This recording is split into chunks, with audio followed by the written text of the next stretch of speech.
Frente a una dictadura como la de Venezuela, no se puede ser neutral. Hoy cada miembro de la comunidad internacional está rindiendo examen sobre sus convicciones democráticas y los organismos internacionales están mostrando su sensibilidad y efectividad, o no, frente a una democracia transformada en dictadura hace años y a la consiguiente crisis que ha llevado a la mayor ola migratoria de la historia reciente, más que Siria, más que Ucrania.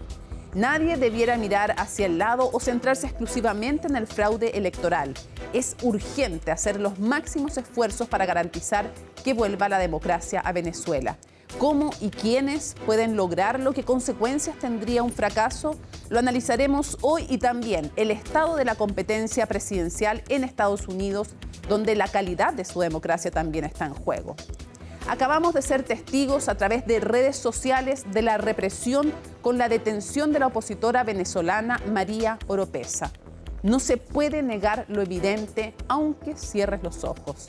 Que no sea, como dice el poema, que cuando vengan por tus libertades o por tu democracia, ya sea demasiado tarde. Comienza Conexión Global Prime.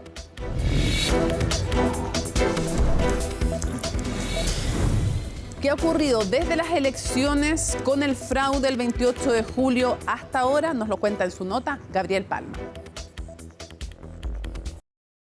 Por favor, estoy dispuesta a colaborar, pero me gustaría que usted me diga si tiene alguna orden de allanamiento. Eran pasadas las 9 de la noche en la ciudad de Portuguesa, en Venezuela, cuando el bloque opositor denunció la detención irregular de la jefa de campaña de Con Venezuela, María Oropesa, una denuncia sustentada con estas imágenes de redes sociales.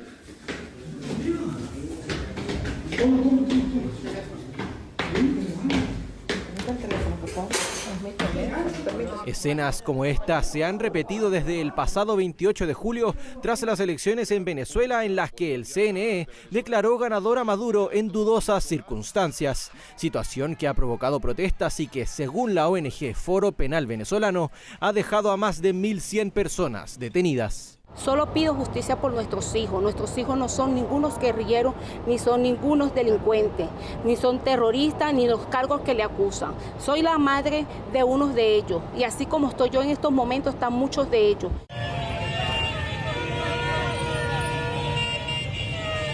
Para este miércoles estaba prevista la comparecencia de los 10 candidatos electorales ante el Tribunal Supremo de Justicia, con el fin de recibir las actas de cada uno de los aspirantes. Fue esta instancia la que fue testigo de nuevas críticas contra la falta de transparencia del proceso, esta vez por parte del resto de figuras de la papeleta presidencial. Le expresamos a la sala electoral que no entendíamos qué hacíamos aquí, porque la única institución autorizada para llevar adelante procesos electorales es el Consejo Nacional Electoral, pero todas esas actuaciones tienen que entregársele a los actores participantes, y ese hecho que tenía que suceder en 48 horas según la ley, hasta el momento eso no ha existido. Es precisamente la ausencia de las actas y la falta de garantías la que generó que el principal candidato opositor, Edmundo González, no acudiera a la comparecencia ante la sala electoral del tribunal, quien acusó que su libertad corría peligro si participaba en la actividad. Nicolás Maduro ha dicho que si no comparezco incurriré en responsabilidades legales, y que si comparezco y consigo copias de actas de escrutinio, también habrá graves responsabilidades penales. ¿Ya estoy condenado por anticipado? Si acudía en estos términos, no solo ponía en riesgo mi libertad, sino también la voluntad del pueblo venezolano.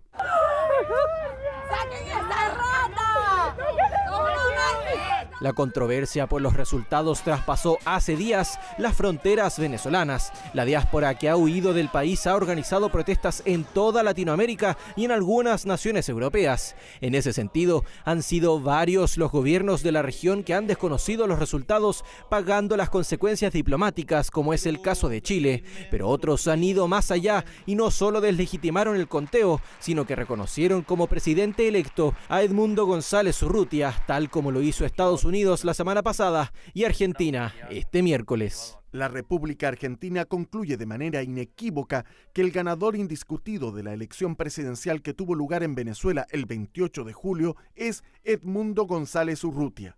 El pueblo venezolano se expresó mayoritariamente en favor de su candidatura y la voluntad popular debe ser respetada. Todo esto en un ambiente de tensión y violencia que se ha tomado las calles de Venezuela, donde los propios líderes opositores han declarado temer por sus vidas y de quienes poco se sabe tras el día de las elecciones.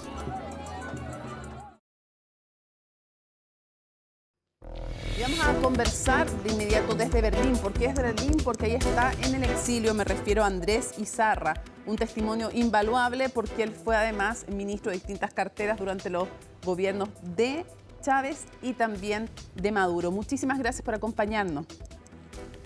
Gracias a ti, Mónica, por la oportunidad. Quisiera retroceder un poco en el tiempo para que la gente conozca un poco de tu historia, Andrés, y que nos expliques cómo se produce el quiebre con el régimen de Nicolás Maduro. ¿Cómo se empieza a producir y qué gatilla el quiebre definitivo? El robo de la elección a la Asamblea Constituyente. Tú sabes que eso fue Sí. un resultado también fabricado, ¿no? No se correspondió con la participación que se produjo, ¿no? Lo que pasa es que como era un referéndum, no, no participaban dos grupos, o sea, no era una contienda electoral, era solamente una consulta. Pero el gobierno necesitaba mostrar que tenía más apoyo popular que lo que la oposición, que semanas antes había hecho una consulta por su cuenta, y creo que habían sacado, no recuerdo, 7 millones de votos, algo así. Entonces el gobierno alteró sus resultados de lo que fue la consulta para llamar a una Asamblea Nacional Constituyente. Claro, y antes también, cuando la oposición había ganado la Asamblea Legislativa, le anulan los diputados que le daban la supramayoría en los estados del Amazonas. Entonces, se producen esas dos cosas. ¿Tú dirías que desde ese momento ya Nicolás Maduro se transforma en un dictador? No, Nicolás Maduro se transforma en un dictador el 28 de julio con el fraude que hizo. Es decir, ese es el momento donde él pierde toda legitimidad de origen, donde no cuenta con el apoyo popular.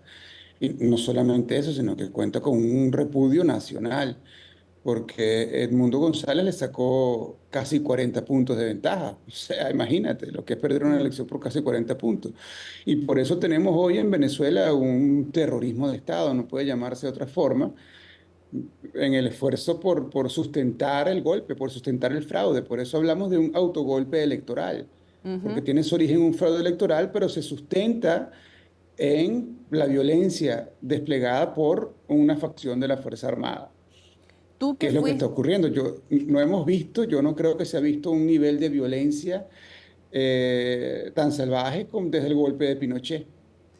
Te iba a preguntar, antes de ir al tema de la represión, tú que como ministro que fuiste durante el gobierno de Chávez y el de Maduro, quisiera preguntarte dos cosas. Primero, ¿qué diferencias ves tú en los liderazgos y en la forma de regir el país de Chávez y el de Maduro? ¿Y cómo fuiste que se fue descomponiendo la democracia en Venezuela? Mira, eso no tiene absolutamente nada que ver. Sí, el proyecto político de Chávez, primero, es un proyecto esencialmente democrático, de democracia popular, que nace precisamente de una propuesta de asamblea constituyente, nace de la consulta del pueblo, de darle más poder al pueblo, e introduce una constitución que por primera vez es votada en un referéndum para ser aprobado por todo el pueblo venezolano. Por eso hablamos de la constitución bolivariana, que es la que tiene mayor legitimidad de las constituciones que hemos tenido en Venezuela. Adicionalmente, Chávez tenía, como tú sabes, como centro de su acción la lucha contra la pobreza. Ese era el foco de la acción del gobierno. La de Nicolás Maduro ha convertido a Venezuela en el país más desigual de toda América Latina y ha provocado una debacle en su economía de más del 80% en los años que tienen el poder. Ha producido pues el éxodo de venezolanos que ustedes han recibido ya, han acogido ya con la presión social que eso causaba en Chile, hay que reconocerlo, ¿no?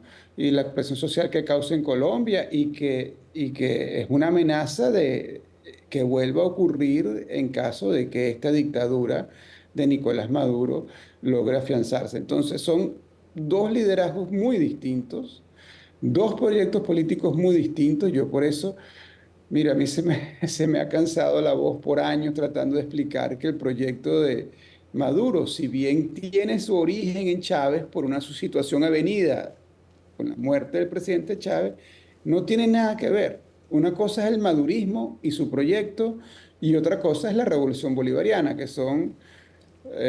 es más, yo me atrevería a decir que el madurismo es la traición del proyecto chavista, del proyecto bolivariano. Andrés, en lo personal, ¿cómo se te fue haciendo difícil seguir colaborando con el régimen de Maduro y cómo ellos te fueron tratando a ti? ¿Hasta qué punto de quiebre llegó el tema cuando tú decides irte al final, no solo del régimen, sino que también de Venezuela? ¿Cómo fue ese proceso? Bueno, fue paulatino y luego repentino. A ver. Luego de pronto, sí, bueno, como te digo, un cúmulo de situaciones donde yo entendí que no, ese no era el gobierno ni era la ideología que yo compartía, ni eran las formas de ejercer la democracia que yo creía. Y yo por eso primero yo renuncié a mi cargo. Nos fuimos en paz. De hecho, a mí me nombraron embajador en Austria, pero imagínate tú cómo iba. Yo no podía aceptar una embajada de Nicolás Maduro porque yo no creía en ese proyecto. Y luego, bueno, sí vino la ruptura y la crítica, y bueno, hoy en día a mí me acusan de todos los crímenes políticos que hay. Yo tengo traición a la patria, asociación para delinquir, conspiración, en fin. Y bueno, nuestros bienes fueron, los míos y de mi familia, fueron tomados ilegalmente, ahí apropiados por el Estado sin ninguna orden. No tuvimos derecho a la defensa, ni siquiera pudimos introducir la demanda ante la fiscalía. Fueron tomados por la policía política. Y mi familia tuvo que huir toda. Toda mi familia está fuera del país. Ya son 10 años que tenemos de exilio. Andrés, tú que conoces desde dentro este régimen, hoy día, ¿qué sustenta a Nicolás Maduro en el poder y qué tan monolítico es? ¿O tú ves fisuras, tú ves cosas que no vieras antes? No, esto es un gobierno que se sustenta sobre la violencia, estamos claros. Y imagínate, más de 2.000 presos en 72 horas, eso es una barbaridad. Todos acusan de terroristas. O sea, el terrorista se caracteriza por ser una pequeña unidad que busca precisamente utilizar el terror como forma de propaganda y hacer conocer sus posiciones, ¿no? Venezuela hay 2.000, de pronto 2.229, de acuerdo al presidente, 2.229 terroristas, dijo Nicolás Maduro ayer. El 95% de ellos de las zonas populares, porque esto ha sido una racia en contra de las zonas populares. ¿Qué es lo que realmente le preocupa a Maduro? Es que eso yo te pregunto, a eso va mi pregunta, respecto de dos ámbitos. En el apoyo que tenía en algún momento Nicolás Maduro, ¿tú crees que se ha ido mermando de manera importante en estas zonas populares? Y por otro lado, a quienes vemos de dirigentes, a quienes vemos, digamos, asintiendo con la cabeza en medio de esos discursos y todo, a las Fuerzas Armadas, ¿es tan monolítico el apoyo? ¿Están todos tan convencidos o tú crees que por dentro el régimen se está descomponiendo? Mira, Mónica, Nicolás Maduro fue electo en el 2013, su primera elección, con 7 millones de votos. La elección actual no llegó ni a 3. Es decir, la erosión es más que evidente. Sí. Y en cuanto a los seguidores, bueno, ha ocurrido un fenómeno que es que la gente ha aceptado todas las dádivas y los regalos, los caramelos que el populismo madurista intentó distribuir como forma de comprar el voto. La gente aceptó que si la bolsa de comida, que si, creo que hasta motos se repartieron en algunos lugares. La gente aceptó su moto y votó en contra Es decir, la gente está muy clara que con el madurismo no hay futuro. El país no tiene futuro. Pero no solamente eso, sino que tú te imaginas lo que representa para la región que esa dictadura se consolide.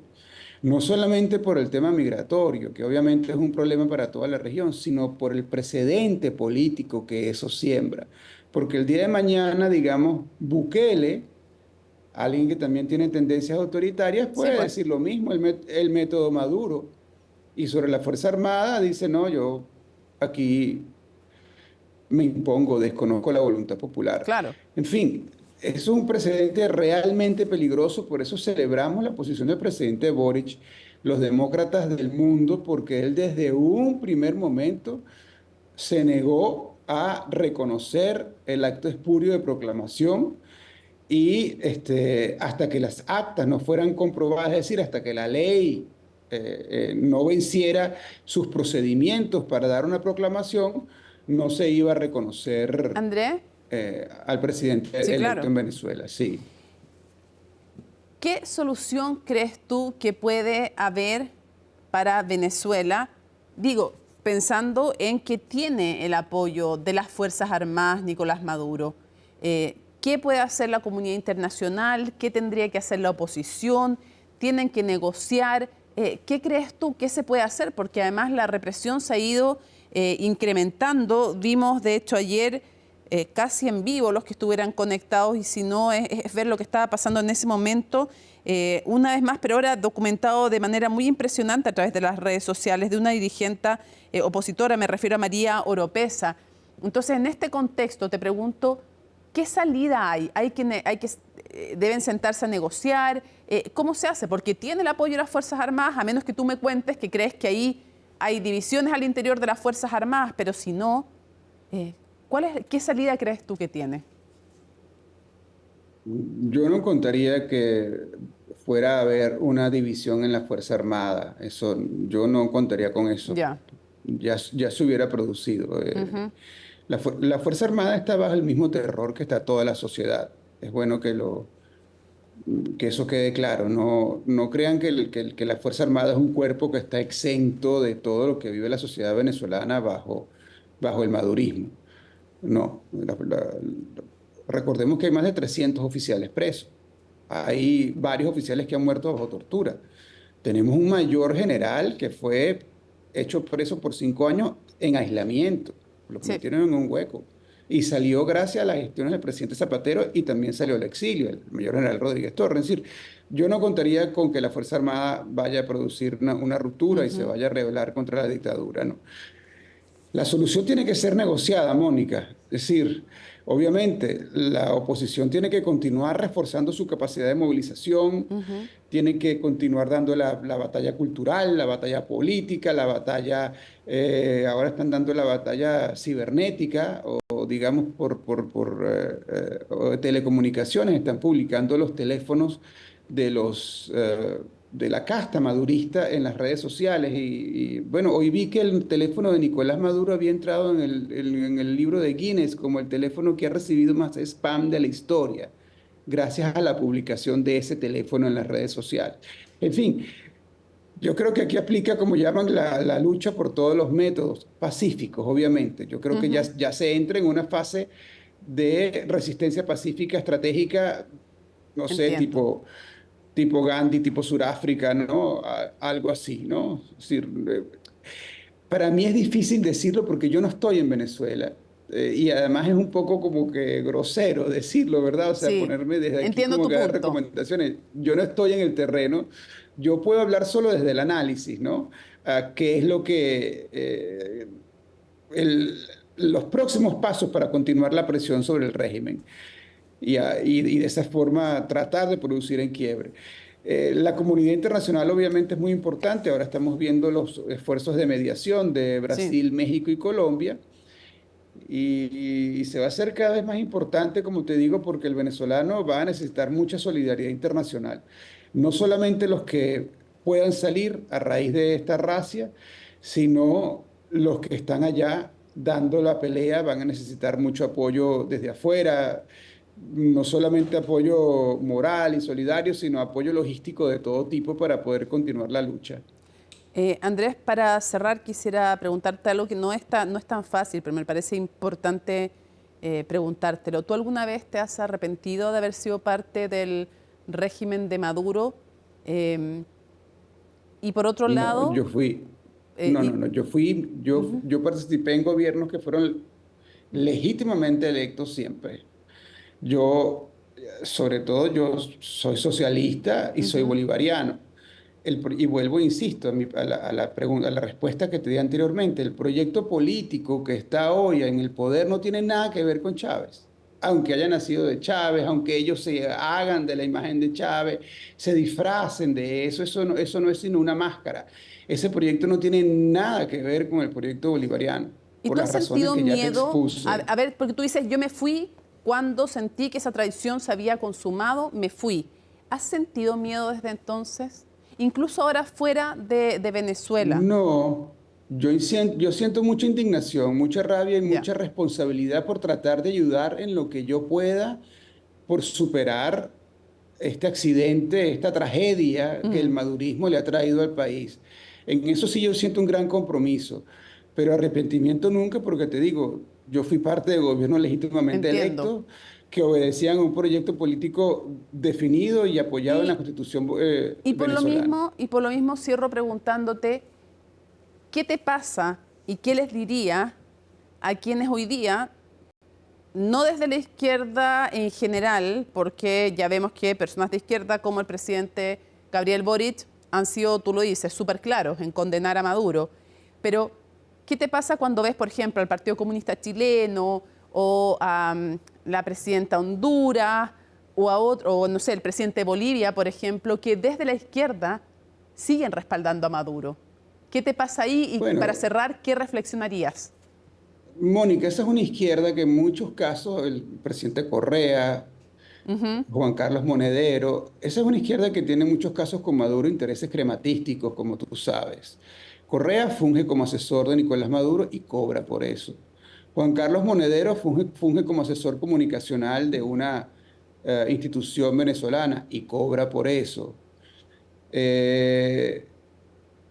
Mucha de esa izquierda tiene, como te digo, una relación crematística con Nicolás Maduro y eso como que les hace, no sé, como que les da un sesgo cognitivo de alguna manera o no quiere vencer con sus intereses.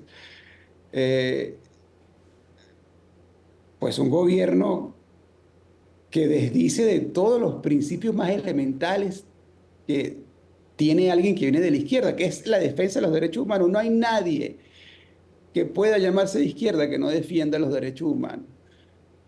Y esa cosa tan básica, pues, o este principio tan básico, no existe en Venezuela. Esto es un gobierno sobre el que cursa una investigación por crímenes de lesa humanidad ante la Corte Penal Internacional. No lo olvidemos. Sobre cuyas cabezas hay una recompensa por tráfico de drogas, por narcotráfico por parte de la DEA. En fin, esto no es un gobierno, además, como dicen, antiimperialista, porque mucha de esa izquierda pudiera justificarse que es una lucha antiimperialista. Eso es totalmente falso. Mira, el petróleo venezolano fue privatizado y hoy el principal productor o la producción petrolera venezolana depende de la Chevron Texaco. Le entregaron los depósitos del proyecto Mariscal Sucre a la Shell. Sí, tal cual. Privatizaron el hierro. Antes el hierro pertenecía al Estado, lo explotaba una empresa pública, o lo explota una empresa de India, Jingsan Steel. En fin, este es un gobierno que se dice de izquierda como una maniobra, como el discurso para enmascararse, pero es un gobierno de derecha, violador de los derechos humanos y neoliberal, ha aplicado un programa de ajuste neoliberal como nunca. Gracias, Mónica, por siempre estar tan atenta a Venezuela. Puede sonar de repente, no vamos a decir en qué ciudad estás en Venezuela, pero quisiera preguntarte, tal vez pudiera ser común y corriente esta pregunta, pero hoy día no lo es. ¿Cómo estás tú hoy día, Delsa? Hace tiempo que nadie me preguntaba eso. Estoy como estamos todos los líderes de la oposición, con un enorme compromiso de hacer valer la voluntad ciudadana bajo persecución y asedio del régimen y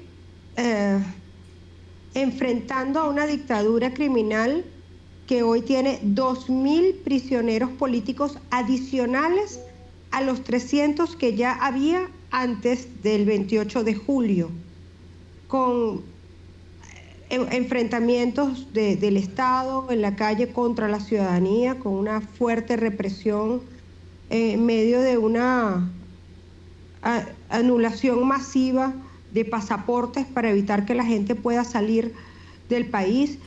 Bueno, y además obviamente todo esto revestido del desconocimiento de la voluntad de casi 8 millones de venezolanos que nos expresamos mayoritariamente hace más de una semana ya. Entonces, bueno, obviamente esto representa para nosotros una enorme responsabilidad y el compromiso, te repito, de enfrentar al régimen y de lograr que en efecto la voluntad de mi pueblo pueda hacerse valer. Pero todo ello revestido de una brutal persecución política. Delsa, quiero contarte que estamos viendo imágenes tuyas de la noche justamente de la elección del domingo 28, cuando tú hacías una de las vocerías junto a Edmundo González y a María Corina Machado, estabas tú ahí haciendo la vocería. En ese momento estaban todavía a la espera del resultado que dio a conocer el Consejo Nacional Electoral. Me llamó la atención, dijiste algo de anulación masiva de pasaportes. ¿Qué está ocurriendo con los pasaportes de los venezolanos hoy día? Está ocurriendo, y de hecho hay varios detenidos en el aeropuerto, de gente que ha sido testigo o miembro de mesa y que cuando intentan salir de Venezuela, porque hubo gente que vino nada más a votar, Mónica. Sí. Si algún país comprende bien la grave crisis migratoria que hoy vive Venezuela, es Chile. Hubo mucha gente que vino solamente a votar, pero que además también quiso ayudar, quiso ser testigo en las mesas, y cuando están tratando de regresar al país donde viven, pues se encuentran que su pasaporte ha sido anulado. Y asimismo, muchos líderes políticos, dirigentes sociales, dirigentes de organizaciones no gubernamentales están sufriendo de la anulación de su pasaporte. En mi partido, Encuentro Ciudadano, ya hay 3 dirigentes que están pasando por lo mismo y pues bueno, es un tema masivo en el país. Es todo parte de una brutal persecución y además de un régimen que quiere también infundir miedo en la gente. Te quieren generar la sensación de que estás realmente preso de la dictadura y que ellos tienen todo el poder y el dominio de todo y que no vale para nada la voluntad de la nación. Pero la verdad, Mónica, es que Venezuela es una nación que no se rinde, que cerca de 8 millones de personas, a pesar de esa persecución, del asedio, de las amenazas más brutales que te puedas imaginar, salimos a votar en paz hace 2 domingos y esa voluntad que se expresó la vamos a defender. Delsa, quisiera preguntarte cuál es la postura de la oposición frente al inicio de una causa judicial anunciada por Nicolás Maduro en contra de Edmundo González y de María Corina Machado, por lo que el régimen, la dictadura venezolana, califica como un llamado a insubordinarse a las Fuerzas Armadas. A ver, la Constitución venezolana, en su artículo 328, establece que la Fuerza Armada Nacional no debe estar al servicio de ninguna parcialidad política. Eso lo dice la Constitución. Nuestra Constitución también le da derecho al voto a los militares en Venezuela. No pueden participar en partidos políticos, pero pueden votar.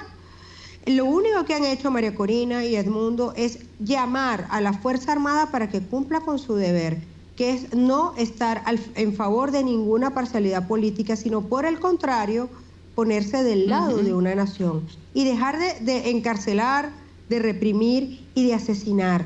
Según cifras de las organizaciones no gubernamentales, ya van más de una decena de muertos en Venezuela en manos de las fuerzas de seguridad del Estado. Entonces hay asesinados, hay heridos, hay desaparecidos, hay gente que está en condición de desaparición forzada.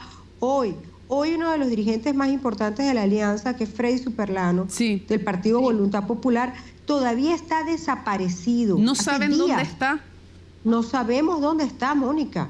Y Delsa, no es el único que está desaparecido. Nombras algo que es bien importante porque te cuento. El domingo conversé con la ministra de la Mujer y Equidad de Género, del gobierno del presidente Gabriel Boric. Ella pertenece al Frente Amplio, tú conoces bien la realidad política chilena, la has estudiado, me consta, y ella desde el oficialismo, desde el Frente Amplio, ha dicho que quienes apoyan al régimen de Nicolás Maduro y defienden lo indefendible, son sus palabras, incluyen esto a Podemos de España, incluye también al Partido Comunista Chileno y a otros también, a otros regímenes y a otros gobiernos de la región.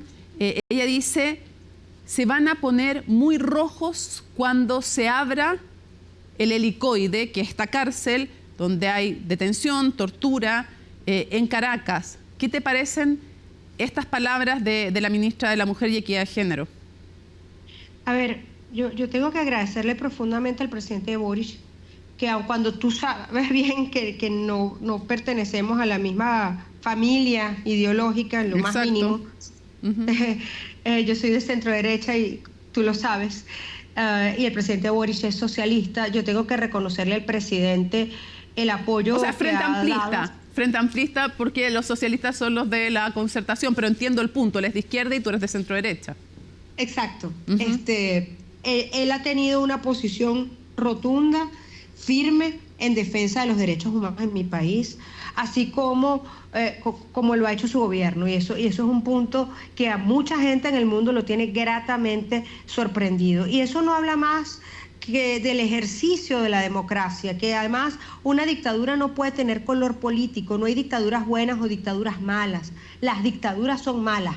Punto. Y creo que el gobierno del presidente Boric ha dado una muestra extraordinaria de ello y además, tengo que decirlo también, ha sido un gran articulador frente a otros gobiernos de izquierda, como el propio presidente Lula o el presidente Petro, para que se comprenda que en Venezuela hay una dictadura criminal y no hay ideología que dé derecho a matar, a encarcelar, a desaparecer, a torturar y tampoco a robarse la voluntad. ¿Y tú crees, Delsa, que algunos, como dice la ministra de la Mujer y Equidad de Género, que han defendido al régimen de Maduro, se van a poner muy rojos después con el tiempo cuando miren hacia atrás la historia? El presidente Lula decía hace unos días, justamente luego de su reunión con el presidente Boric, que el presidente Boric lo había llevado a ver unos videos y unos lugares, y decía el presidente Lula que él se arrepentía, aun cuando no lo hizo él, pero es parte de la historia del Brasil y uno tiene que cargar con su morral de la historia, que Brasil cargaba en su historia la mancha de haber apoyado a una de las dictaduras del sur. Ojalá que nadie cargue más con esa mancha de haber apoyado la dictadura de Venezuela. Y que cuando piensen en eso, piensen en los muertos, en los desaparecidos, en las familias divididas y en la gravísima, gravísima persecución de la que todos nosotros estamos siendo víctimas hoy. Donde tú hoy sabes que estás vivo y que estás acá, y no sabes en una hora qué va a pasar contigo. Así vivimos en Venezuela hoy. Y el único hecho que hemos cometido ha sido hacer una campaña electoral, Mónica, mira, que ha roto todos los paradigmas. Nosotros no tuvimos propaganda ni publicidad. Nosotros no tuvimos recursos económicos. Nosotros no tuvimos venir a Venezuela, tú conoces mi país, hemos estado juntas acá. Sí. Y esa Venezuela que tú alguna vez viste ya no existe. Aquí no hubo una valla publicitaria en favor de Edmundo González. No teníamos un volante, una propaganda, nada que entregar. A María Corina y a mí, que recorrimos juntas el país, y creo que tú nos conociste juntas hace muchos años, nos pusieron todos los obstáculos del mundo para que no pudiéramos recorrer Venezuela.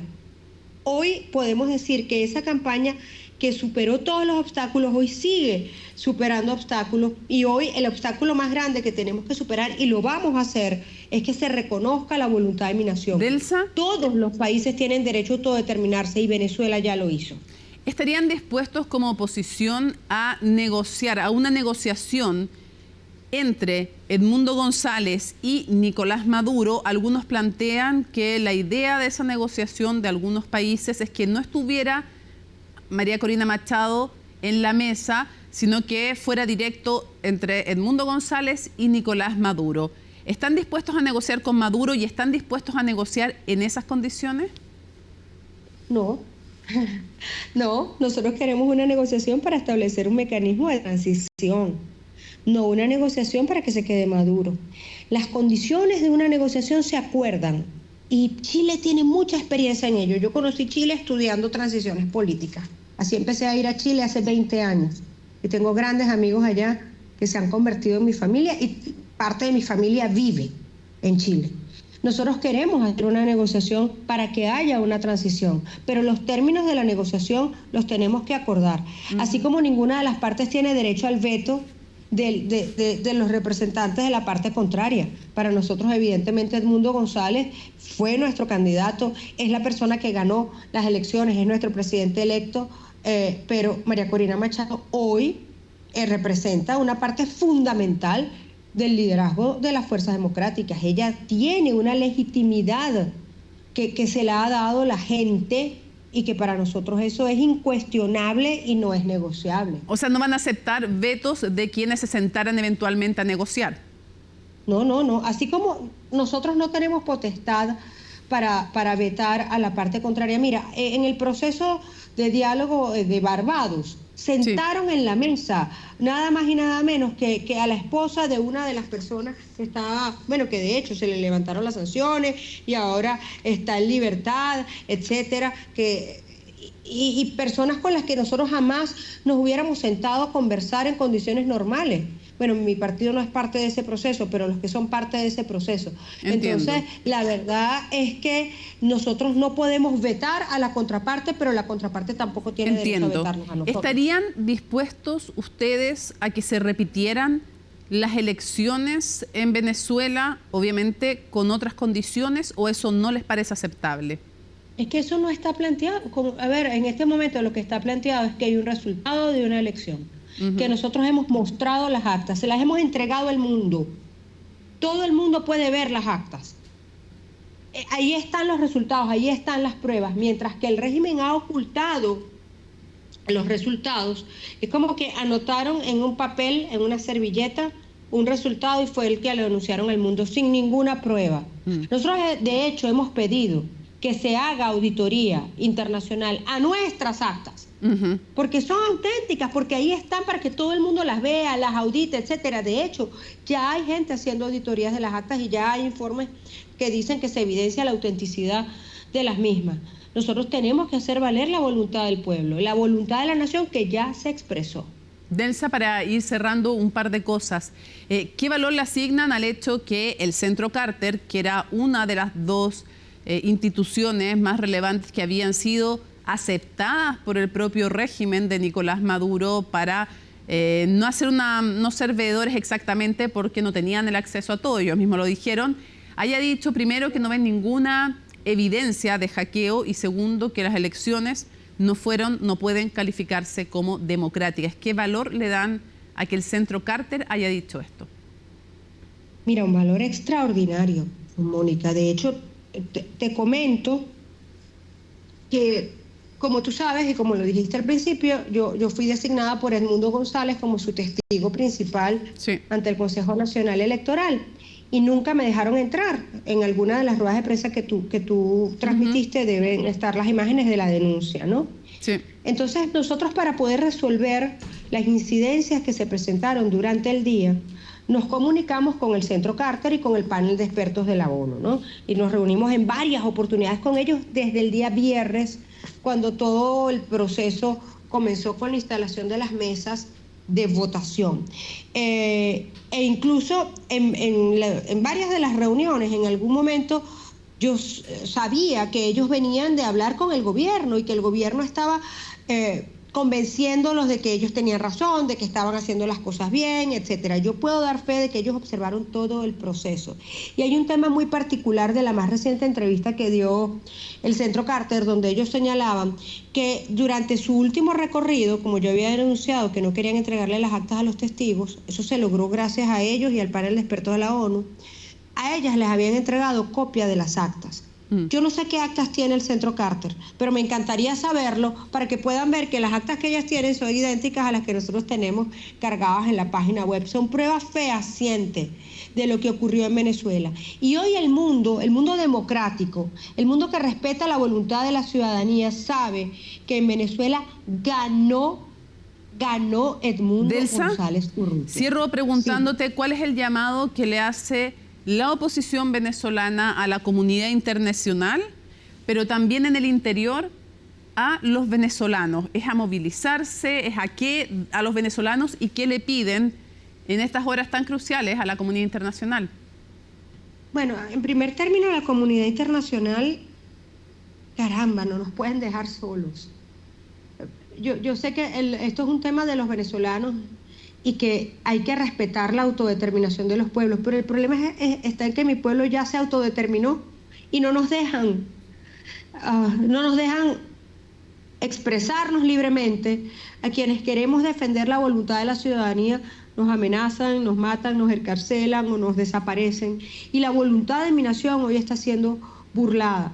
Pretender seguir adelante como que si no hubiera ocurrido nada y seguir haciendo negocios dentro de la precariedad económica que tenemos acá con el gobierno, con el régimen de Nicolás Maduro, nos hace cómplices de la dictadura. Y que piensen cada vez que hay un niño que cruza la frontera, que se va caminando hasta Chile o que atraviesa el Darién, ningún padre, ninguna madre quiere hacer eso y mucho menos quiere hacerlo con sus hijos. Si lo hace, imagínense lo mal que estamos aquí para que la gente se atreva a hacer eso. Hoy ya sabemos, porque lo dicen los estudios, las encuestas, lo dice la gente, si el conflicto en Venezuela no se resuelve, así como hay cerca de 8 millones de venezolanos hoy fuera del país y todos tenemos a la familia regada por el mundo, bueno, en los próximos meses serían 8 millones de venezolanos más de Venezuela. Y esa crisis, para decirlo en términos prácticos, afecta a toda la región. Perfecto. Entonces, uno, no sean cómplices de violación a los derechos humanos.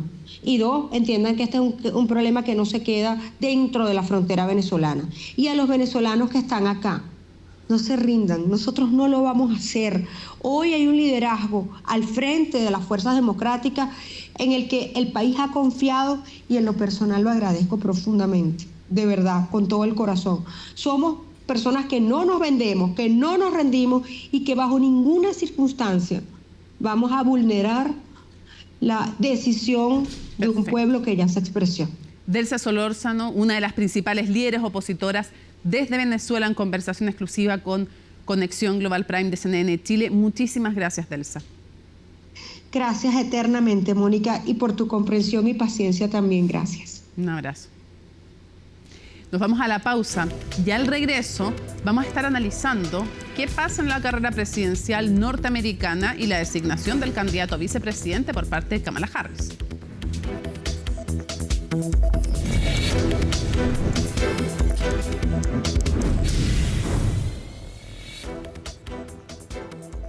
Volvemos a Conexión Global Prime y rápidamente nos contactamos para poder actualizar el estado de la carrera presidencial en Estados Unidos con Catherine Reyes Householder. Ahí la ven en pantalla, académica del Instituto de Ciencia Política de la Pontificia Universidad Católica de Chile. Muchas gracias por acompañarnos, Catherine. Gracias por la invitación. Quisiera preguntarte primero, ¿qué te pareció el nombre de Tim Walz de Minnesota? ¿Y por qué él y no, por ejemplo, Mark Kelly de Arizona o el gobernador George Shapiro de Pensilvania? En el caso de George Shapiro sabemos que el tema de su ascendencia judía era compleja, pero ¿por qué él? ¿Por qué Tim Walz de Minnesota, gobernador? Bueno, hay varias razones por la cual que motivó, ¿cierto?, esta decisión de Harris.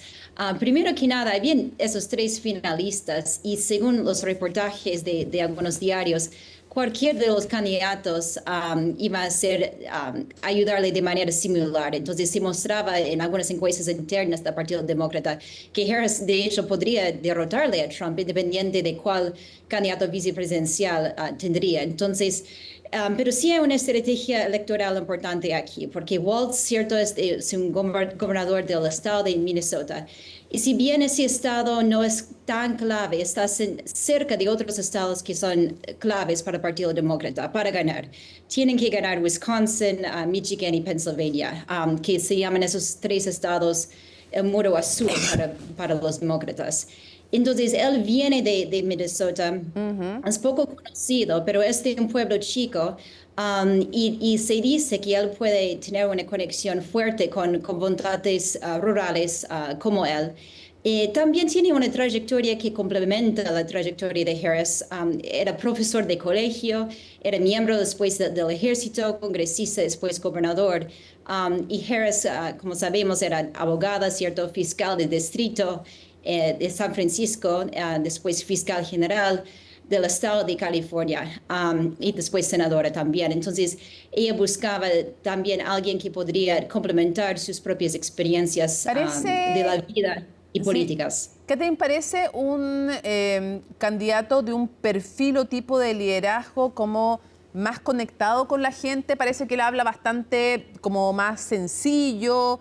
Cuéntanos un poquito también esta anécdota de cómo llega, porque no era conocido a nivel nacional, pero hace una entrevista en que da un concepto y explota en las redes sociales y alcanza una fama a nivel nacional. Esta capacidad de comunicación, de no parecer tan de la élite del Partido Demócrata, más como en el fondo desconectada de la gente, me imagino que pesó. Eso es lo que piensa Harris, ¿cierto? Por eso lo eligió, ¿cierto? Entonces, como más o menos una semana atrás, ¿cierto? Walt salió en una entrevista diciendo que Trump y Vance eran extraños, weird, sí, que no tienen la mejor traducción, ¿cierto? Pero por alguna razón ese adjetivo tenía mucha resonancia dentro del partido y decían, sí, ellos simplemente son extraños. Y lo que argumenta Waltz aquí es que Trump y Vance no entienden la gente de los pueblos rurales, que ellos no entienden las personas comunes y corrientes, que esas personas no quieren divisiones, grandes divisiones en el país, que esas personas no quieren el odio, los discursos odiosos que usan Trump y Vance. Y eso le pareció bien a Harris en particular y otros dentro del Partido Demócrata. Pero es cierto que Waltz era muy poco conocido, ¿cierto?, entre los estadounidenses. Como 90% no lo conocía suficientemente para tener una opinión sobre él. Y ¿cómo crees tú que va a responder o se va a poder defender de los ataques de Trump y Vance, que de inmediato dicen él es extremadamente de izquierda? ¿Cuáles son los ataques y los puntos más complejos, entre otros el tema del manejo a los disturbios que se produjeron tras el asesinato de George Floyd y otros que me puedas contar? ¿Cuáles van a ser los puntos que van a atacar de él y cómo se va a defender? Claro. Entonces, como congresista, Waltz no tenía una trayectoria de votación muy progresista como congresista, pero cuando llegó a ser gobernador del estado de Minnesota, realizó varias reformas progresistas con respecto a marihuana, derechos reproductivos, también derechos transgénero. Y los derechos transgénero es un tema que puede ser tal vez difícil para él fuera de su propio estado, en el país más ampliamente. También, como mencionaste, en 2020, ¿cierto?, la policía mató a un hombre afroamericano, George Floyd, y después salieron muchos disturbios en la ciudad de Minneapolis. Y la crítica allí es de cómo gobernador Waltz se demoró mucho en llamar a la Guardia Nacional. Entonces se dudó y no tuvo una respuesta suficientemente fuerte, no mostró liderazgo fuerte frente a esa situación. Entonces lo que están diciendo Trump y Vance, ¿cierto?, en su campaña es que Waltz trae caos, básicamente. No puede gobernar. Que es débil al final. Yo creo que Waltz, no sé cómo exactamente va a intentar defender su actuación durante esos disturbios, pero creo que va a querer buscar hablar de otras cosas simplemente. Están intentando usar un tono mucho más optimista. El tono de campaña de Trump y Vance siempre ha sido pesimista, que las cosas están mal en el país, se requiere un cambio fuerte, etc. Y el tono de la campaña de Harris y Waltz ha sido con mucha energía y optimismo y esperanzas. Sí, como bien alegre, Catherine, se ve, y de hecho los dos se elogian mutuamente hablando de la alegría y están muy sonrientes, que es algo que no hemos visto en el otro lado, que han enfatizado. Otra energía que también es muy poderosa, el miedo puede ser muy poderoso para movilizar. Quiero ir cerrando preguntándote un par de cosas. Lo primero, ¿vienen o no vienen los debates? Hay debates de los vicepresidentes, ¿cómo te los imaginas? Y si se va a producir o no el debate del 10 de septiembre que estaba pactado, antes evidentemente entre Biden y Trump, pero ahora tendría que ser entre Kamala Harris y Trump. ¿Hay debates, no hay debates? ¿Qué importancia pueden tener y qué efecto puede tener si es que se negara Trump? No tenemos debates todavía fijados. Entonces, cuando la competencia era entre Biden y Trump, se habían acordado dos debates. Uno que fue el debate terrible para Biden, que básicamente después de eso decidió retirarse. Y el segundo iban a tener el 10 de septiembre, patrocinado por el medio de comunicación ABC News, ¿cierto? Que se ve, es un medio de comunicación tal vez más centrista, progresista hacia la izquierda. Ahora, Trump dice ahora que como salió Biden en la competencia, ese debate no va. Entonces, lo que está proponiendo Trump es un debate patrocinado por Fox News, un canal de televisión, de medio de comunicación, digamos, mucho más conservador, ¿cierto? Y Harris prefiere mantener lo que tenían acordado entre Biden y Trump. Ahora, entre los vicepresidentes no he visto todavía, pero seguramente va a haber algunas negociaciones entre las campañas para ver cómo van a debatir. ¿Qué importancia, Catherine, puede tener un debate entre vicepresidentes? Y de nuevo, si es que no accede a ir a ese debate del 10 de septiembre, Trump, ¿tiene un costo para él? El tema es que Trump está ofreciendo otra propuesta a Harris. Entonces, los dos tienen propuestas y ninguno quiere aceptar la propuesta del otro. Entonces, hay un poco de empate en ese sentido.